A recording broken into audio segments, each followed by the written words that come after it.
What's going on, everybody? It's your boy Adam. It's hashtag homeless, day 111, and one day closer to Texas. That's all I'm looking at this point.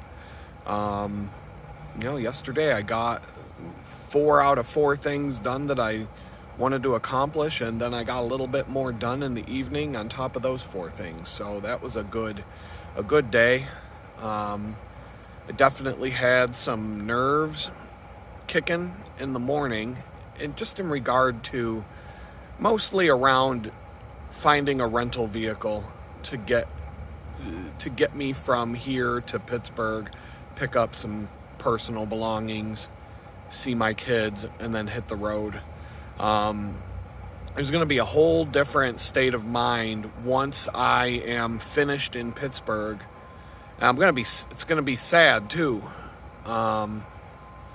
But there's going to be a different peace of mind that'll take over as I leave Pittsburgh and head south towards Texas.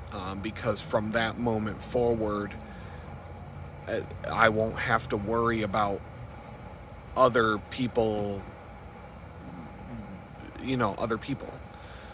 that are involved with all of the stuff going on right now. And until I get to Texas and I have to return the rental van and report to probation. Let's see, here in Jamestown, I don't know, I don't have much to talk about today. My mind is just going to wander a little bit. So I did the pricing researching the pricing on these rental cars. It's absolutely mind-blowing. There are 2, I narrowed it down to 2 rental companies. I got the prices. Really all I'm waiting for right now is that somebody knows somebody who's a high-ranking something or other at one of the rental car companies who might be able to cut me a better rate. But the rates that I found really aren't that bad. When you consider that I'm not going to stay in a hotel and I'm going to just camp for a night, and some other factors, it's really not going to be as bad as I was even thinking the other day in terms of cost.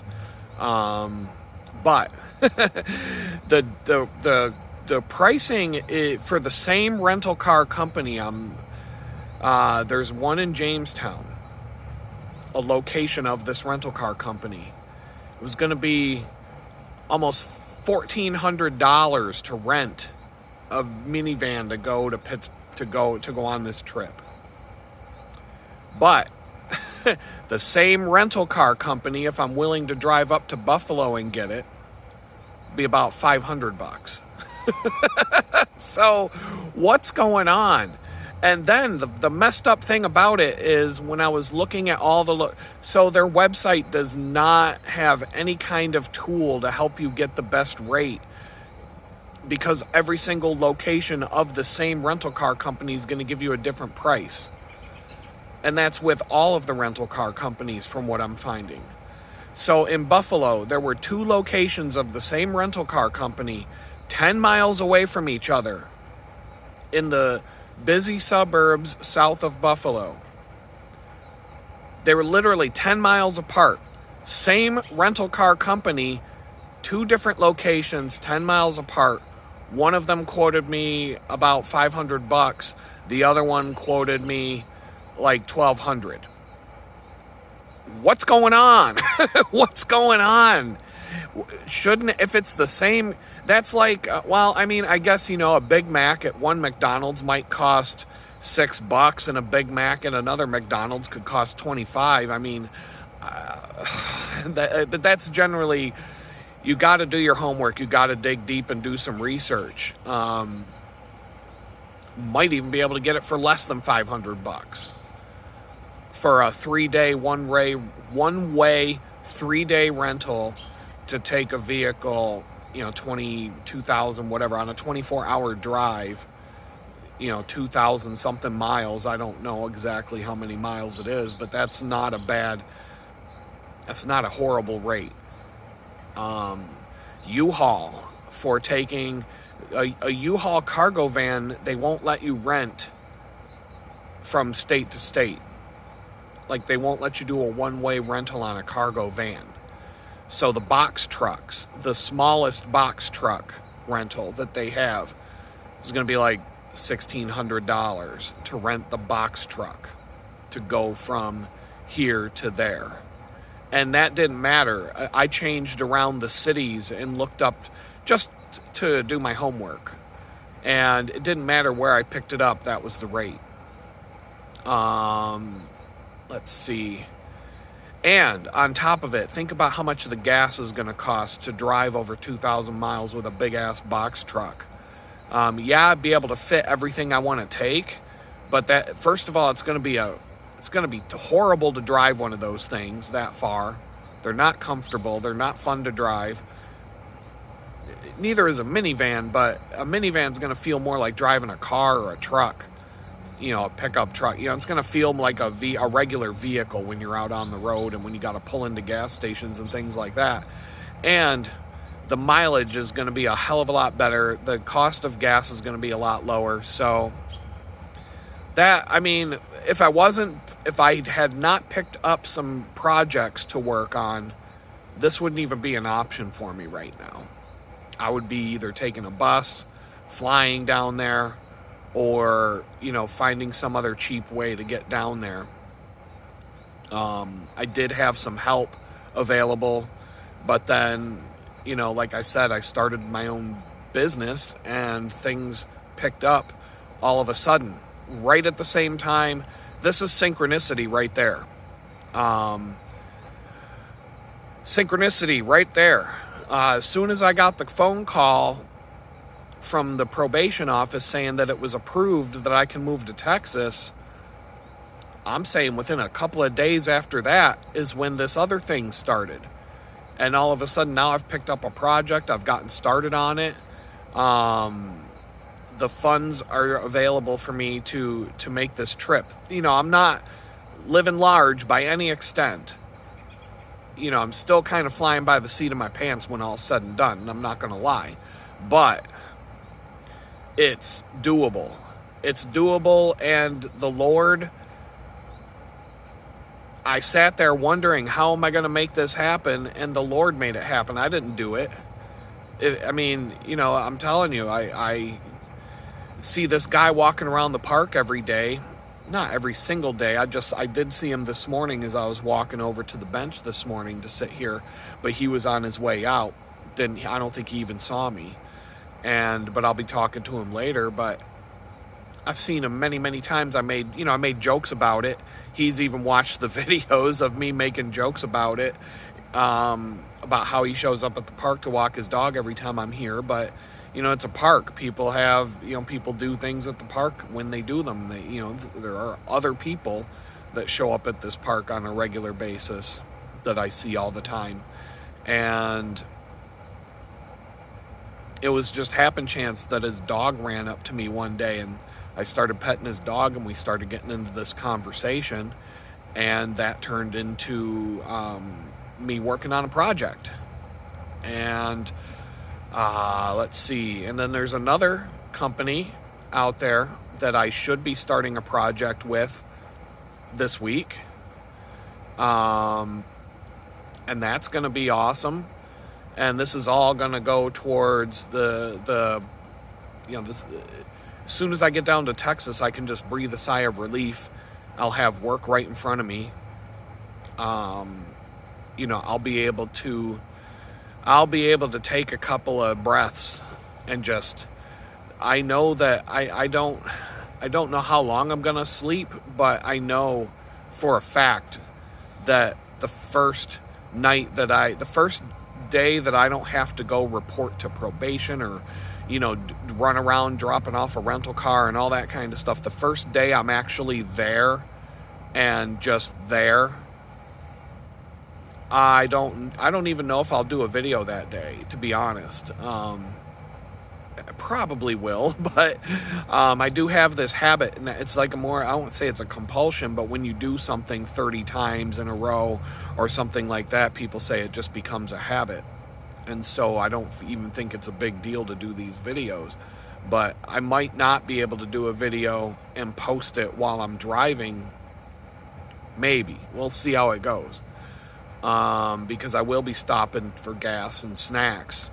Get something to eat here and there. And so there will be it may not have a fancy thumbnail, but it'll be, I could probably put something on YouTube at least. Maybe TikTok. So yeah, that's almost done. Almost done. I just need to before I make the thing final and book the reservation, I have to make sure that I can get a ride to go pick it up, confirmed. And then I got to make sure that people will be in Pittsburgh on the day that I'll be in Pittsburgh.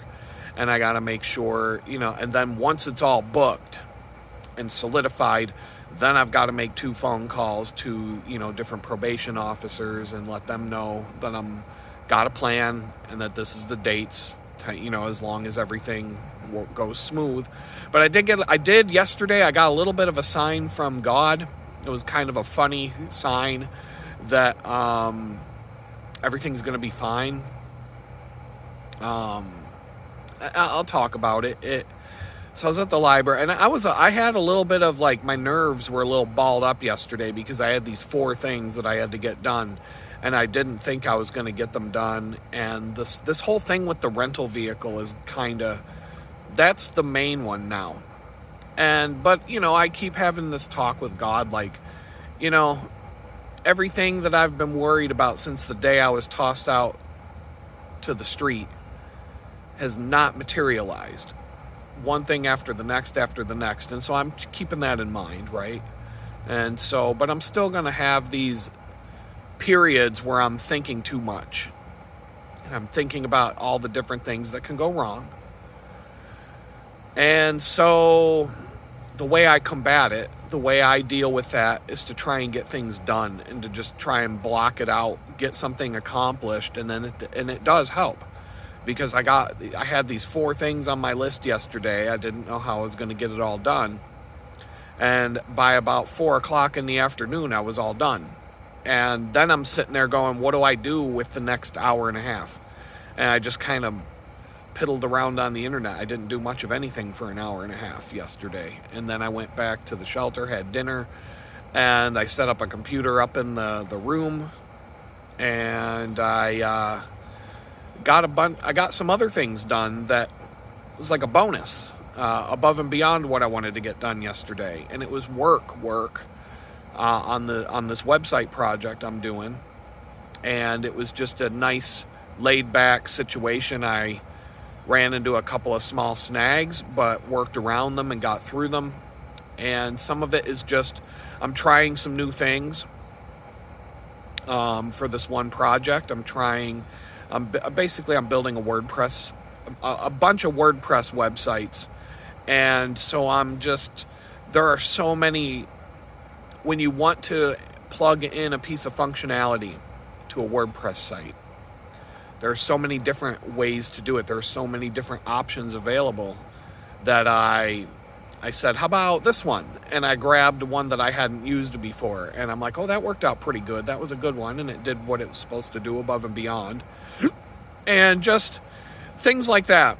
And just trying to move this website forward. And I'm using some different page building tools than what I'm used to. And the one that I'm using right now is pretty good because I don't like using those. I like writing code, straight up just writing code and designing in that way. But there are some benefits to doing it the way that I'm doing it right now. But the one thing that I really liked about this page building tool is that when you switch to the source code view, the code is really clean that it writes. And so I can get behind that because I know that if I want to hand write a custom, page, a custom code block to do something on a page of this website, I'm not going to be shoving it into a bunch of badly written code. When I look at the source code that this plugin generates, when I switch back and forth between the design view and the code view, the code is really clean, and it's simple. It's not bloated with all kinds of nonsense and garbage, because sometimes you get a tool like that and the code that it writes is so badly written that you really can't do anything by hand, because the tool is going to stomp all over the code that you wrote and throw things out of whack. But this one here is very clean, so I know that I can write some custom code in the middle of a block or something, and or I can just say, you know what, I'm going to make this page by hand for whatever reason that I need to do that, and this thing's not going to stomp all over me and get in my way to do that. And so that was really cool to find out. There were some other things. So there's always going to be little learning curves to different things that you're doing in this kind of work, because it changes every day. It changes week to week, and the WordPress by itself is so vast and so it's been in use for so many years that there's 1,000 ways to do the same thing. If you want to do anything, there's 1,000 ways to do the thing. And so it's kind of, I'm trying to strike a balance between, I'm trying to make it so that I'm not building something that I'm the only person on earth that can maintain it, because I'm the only one who knows how it's all cobbled together. When it comes to my photography website, I did build my photography website in that way. I'm probably the only person who would ever be able to figure out how it all works together. But on some of these other websites, for just time purposes, I want the website to be beautiful and to look like it was a custom built job and not just some cookie cutter thing. But I need to be efficient when I build these. And so I'm trying to strike that balance. And on the first, I've got 2 client websites right now, soon to be 3.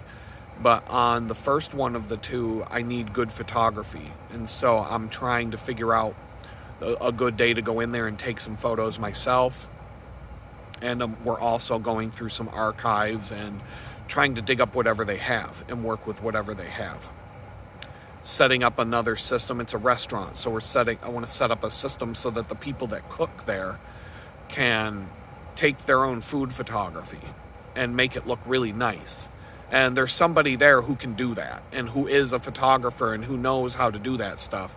And so that'll be really awesome, because they can send me photos of their menu, their food, right off the line, set up in a space right in the kitchen, set up just for taking a photo of a plate and getting me the images lightning fast, and then I can update the menu with those. And if they decide, we're going to add specials one week, we're going to change the menu around, they'll have an efficient way of getting those photos to me, and they'll look professional, and that's the best part about it. They won't look crummy. And so there's some other things. I'm looking for an event list. There are different plugins and tools that you can manage an events calendar on your website with. And so I'm just taking a look at, there's probably 500 to pick from to plug into this website. And they're all going to be a little bit different. And so I'm looking at which one is most suitable for this business. You don't want something that's crazy complicated. And the way I'm trying to build this thing out is so that these people, along with me, myself, the owner of the business, and maybe 1 or 2 other people, can all log into the website and make updates to it, because one person's in charge of running events. That person would like to be able to log into the website and update the events themselves. And so I'm trying to make it easy for them to do that. But when it displays on the website, it looks really good. And when the event is over, the event disappears automatically from the web. They don't have to log in and have it disappear, on their own. And so It's not extremely complicated, but these are just different things that go with that one website. The other website is more content driven, and it's a completely different animal in terms of it needs less photography. In fact, I could even use my own photography for that website, and it would look really nice. That one's more of a, I call it like a portal or an informational kind of a website, and it's going to have to take a lot of different random content and organize it into a way that's easy to navigate through and kind of sort through and guide the person to what they're most interested in. And so that's what I'm working on this week, and also trying to get out of Jamestown. And so I'm really thinking, if all goes to plan, by the end of next week I'll be in Texas and everything will be done. So I'm thinking in a week from today, it's Wednesday, a week from today I'll be on the road. So and then some. So I don't know the exact, I know what day I've got in my mind, and once everything is finalized, I'll share it with you guys. It doesn't matter to me. But right now it's basically I'm trying to go on a 3-day trip next week, and so my days in Jamestown are numbered, and I'm in the countdown now. Let's see, I don't know, not too much going on at the homeless shelter, but I'm not gonna, nobody knows who did what, but recently, I don't know, I don't remember what day it was, all the toilets in the building were clogged, where something was up with the toilets. So they said we couldn't use certain toilets, but it really was like the whole building was a mess. Like if you flushed a toilet on the top floor, toilets on the second floor would overflow, and there was like some major plumbing issues going on. It was bad. And so they called a plumber in this one day, and even like on the first day the plumber was there, he was like, oh man, this is like a serious thing, we're gonna have to come back and take care of this and really dig in, so to speak. And so the next day when I came back from my daily activities, everything was fixed, and there were, people were talking about it. Well, turns out the plumber, like in the pipe work somewhere in the drain pipes that all the toilets and all these things connect to, they found clothing. Like nobody knows who did what, but clothing was flushed down the toilet, and it had jammed up in the pipes and like had clogged all the pipes of the entire building and completely wreaked havoc throughout the whole place. And I can't think of a reason why would someone flush clothing down a toilet? I don't even know like what the clothing was. Like was it socks? Was it a pair of jeans? Like if it was a bunch of socks, I don't want to think about it, but I could imagine why they might have been flushed down the toilet. But like, who flushes clothes down the toilet, dude? What is going on? And I'm thinking, I can't, like, people get mad. People get mad at that place. I've talked about it in my videos more than once about how, sometimes I can't stand being treated like a little kid and all that kind of stuff. And I can say that for the last few weeks, that has not been the case. But there's drama every day there. There was drama yesterday. I'm not gonna. I might even be able to, because I got time. I fill in the video and let you know some things. But I'm not naming names or anything, so it's not a big deal.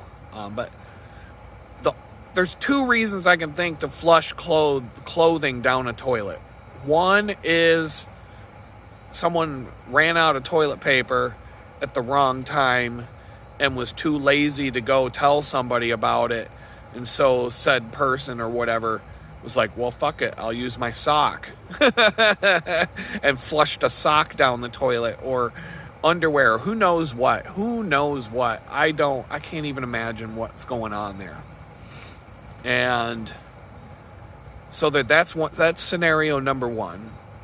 Scenario number two is somebody had beef with somebody, got angry, and said, well, I'll show them, and went and flushed a bunch of clothing down the toilet and shoved it down the drain hole with the express intent of clogging up all of the plumbing systems and wreaking havoc on the, and making it so the toilets wouldn't flush anymore across the whole building. And so, I don't know. I don't know, but that could not have been I just shook my head and I'm like, man, either scenario is messed up.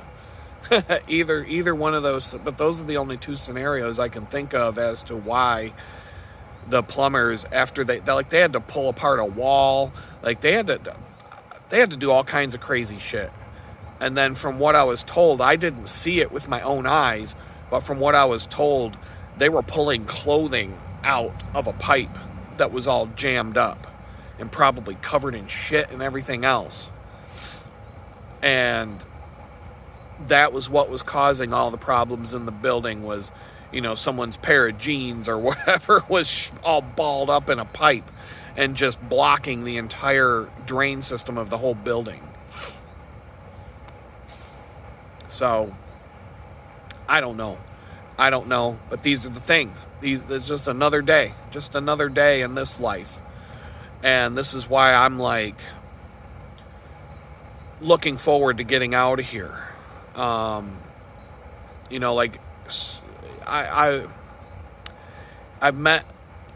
don't have any beef with anybody there. I haven't had any kind of issues like that. Everybody there, the other inmates, they're friendly. I haven't had any issues there. But there are days where I'm not just at the shelter, but just in my surroundings and the people I encounter and the whole daily experience of this. It's like I'm still in prison. It's like I'm still surrounded by people who would stab you over a bag of potato chips, and when I'm talking about how people in prison will stab each other over a bag of potato chips, I'm not talking about like a full bag of potato chips. I'm talking about like a little snack size bag of Lay's, like the worst potato chips. A snack size bag of Lay's that you would get in your Halloween bucket as a kid. People will get stabbed over that shit in prison. I could understand if it was like a full-size bag of like shebangs or something good like that, but a snack-size bag of Fritos could get someone stabbed in prison. And I see the same kind of nonsense going on around here and just in this town, and just some of the things I see people getting into fights about and arguing about, and there's some other things about the prison life that, like, I guess I was guilty of it yesterday too. But people will be like, I don't even know. All I'm saying is it's just that mentality that you're surrounded by. I got to get away from it. And I've got to get down to, that's why I'm just looking forward to this Texas thing. My friend lives in a nice suburban community with a HOA. I'm gonna be so far away from all this kind of stuff that I'm gonna be able to just take a deep breath and relax. And I'm not saying that I would never personally want to live somewhere that had an HOA and all that kind of stuff, but I'm going to a quiet neighborhood. It's quiet. It's going to be quiet. I'm going to be able to sit outside and hear what quiet sounds like. I'm going to, I'm not going to have to, it's exactly what I described. I'm not going to have anything to worry about in terms of having some peace and quiet and just getting my mindset back together before I go on to the next thing, where I might be living in a rough neighborhood of Houston. Who knows? I mean, I might have to, because, I'm not going to be able to afford anything expensive. But no matter what, it's going to be better than anything I'm doing up here. There was one other thing I could talk about, and it kind of came into my head and left during that last stretch, and I'm trying to force it to come back. And that usually doesn't work when I do that. I'll remember as soon as I stop recording and start walking away from here.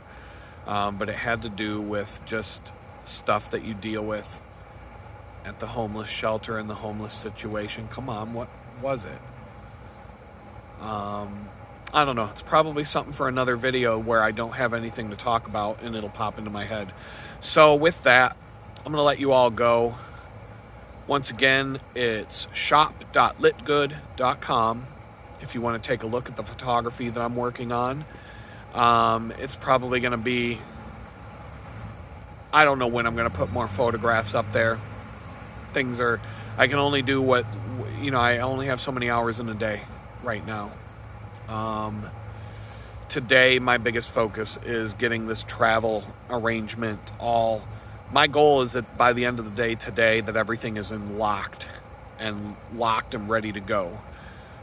So I can move on to other things for the rest of the week. And as far as packing to leave Jamestown, I've got a backpack and a laptop bag. And that's it.